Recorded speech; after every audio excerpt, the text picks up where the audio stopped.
నాకు అది చాలా ఇష్టం అన్నమాట, to connect to the patients. వాళ్ళది అక్కడ లోపలికి వెళ్ళి ఆ క్లిక్ అది తయారు చేసి, so that they understand where they are thinking wrong అని. కొంచెం మోర్ దెన్ గైనకాలజీ, ఫస్ట్ నేను సైకాలజీ వాడి వాళ్ళకి హెల్ప్ చేయాలని నేను ట్రై చేస్తుంటాను. సో రిగార్డింగ్ దట్, కొన్నిసార్లు కొన్ని మంది పేషెంట్స్కి కొన్ని ప్రాబ్లమ్స్ ఉంటాయి అన్నమాట, ప్రెగ్నెన్సీలో ప్రాబ్లమ్స్ ఉండొచ్చు.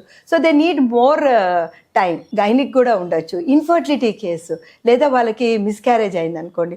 ఇలాంటి పేషెంట్స్తో మనం ఎక్కువ టైం స్పెండ్ చేయాలి. సో అది మనకి అపాయింట్మెంట్లో, అమ్మ నువ్వు 10 minutes తీసుకున్నాను, నువ్వు టైం తీసుకున్నావు, నేను నీతో ఇంతనే టైం మాట్లాడతానని మనం ఒక గీత గీసుకొని మనం మాట్లాడలేమండి. అవును కదా. అందుకే డాక్టర్స్ తో మాత్రము ఇది ఒక విషయం అన్నమాట, అది అవుట్ పేషెంట్ లో జరిగే విషయం. అది కాకుండా మనం సర్జరీలు కూడా చేస్తుంటాం కదా గైనిక్. సో ఒకసారి మేము, నాకు బాగా గుర్తు అనమాట, I had to go to one function.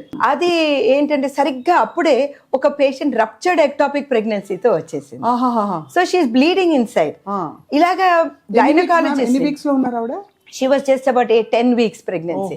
So ఇలాగా మీరు ఏ గైనకాలజిస్ట్ ని టచ్ చేసినా కూడా వాళ్ళకి ఈ పర్టిక్యులర్ విషయము బయటపడుతుందండి. మనం అనుకుంటాం, ఎన్నో అనుకుంటాం, as a gynaecologist your time is not yours. మన సర్జరీలో ఒకవేళ అపెండిక్స్ ఉందనుకోండి, వేరే గ్యాల్ బ్లాడర్ స్టోన్స్ ఉందనుకోండి, నేను ఫంక్షన్ అటెండ్ అయ్యి వచ్చి రాత్రి చేస్తానమ్మా అని చెప్పొచ్చు. కానీ గైనిక్ లో అలా కాదండి. ఈవెన్ ఆర్థోపెడిక్ సర్జరీ కూడా వాళ్ళు చక్కగా ఫ్రాక్చర్ అయినా కూడా వెళ్ళి వచ్చి చేయొచ్చు. కానీ గైనిక్ లో అలా కాదు. ఇప్పుడు రప్చర్డ్ ఎక్టాపిక్ ప్రెగ్నెన్సీ నేను వెళ్ళి వచ్చి చేస్తానంటే అంత లోపల ఆమె శరీరంలో ఉన్న బ్లడ్ అంతా పోతుంది. She will go in to shock, ప్రాణాపాయ పరిస్థితి వస్తుంది. సో మెయిన్లీ అండి, ఈ పర్టికులర్ డిపార్ట్మెంట్ లో లైఫ్ అండ్ డెత్ అనేది మాక్సిమం గా చూసేది మేమేనండి. ఎందుకంటే ఇక్కడ not only life and death of the patient, వాళ్ళ లైఫ్ నమ్మి మన చేతుల్లో పెడతారు. సో 2 ప్రాణాలు అందులో.